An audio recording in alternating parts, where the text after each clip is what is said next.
সকালের দিকে আমাদের সবারই খুব তাড়াতাড়ি থাকে আর হেলদি কিছু তো খেতেই হবে। তার জন্য আমি নিয়ে চলে এসেছি চিঁড়ের পোলাও। এটা কিন্তু খুব সহজে বাড়িতে তৈরি করা যায়।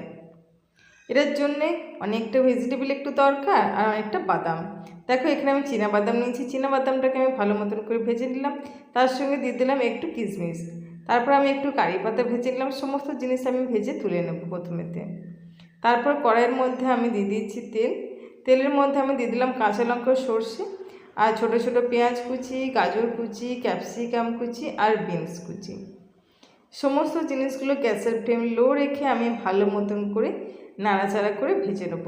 অল্প একটু ভাজার পর আমি দিয়ে দেব পরিমাণ মতো নুন। আর দিয়ে দিচ্ছি আমি মটরশুঁটি, সিদ্ধ করে যে মটরশুঁটি, সেই মটরশুঁটি আমি দিয়ে দিলাম। নুন দিয়ে আমি ভালো মতন করে নাড়াচাড়া করে নেবো 2 থেকে 3 মিনিট।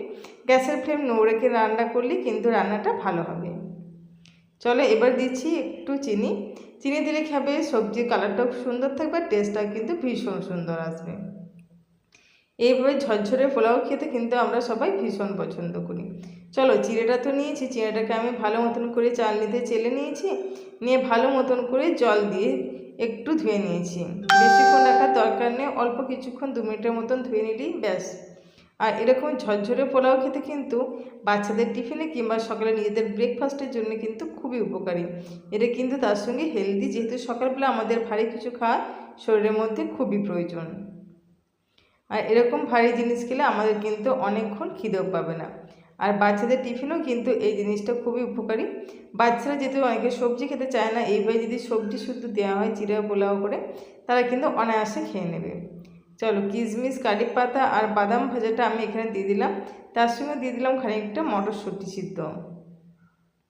সমস্ত জিনিসগুলো গ্যাসের ফ্লেম লো রেখে আমি আরও 2-3 বার নাড়াচাড়া করে নিলাম।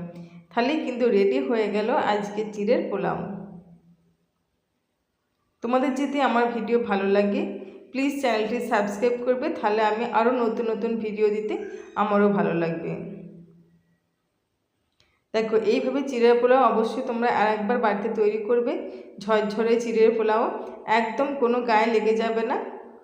আর এইভাবে চিড়ের পোলাও করলে কিন্তু সবাই কিন্তু ভীষণ পছন্দ হবে।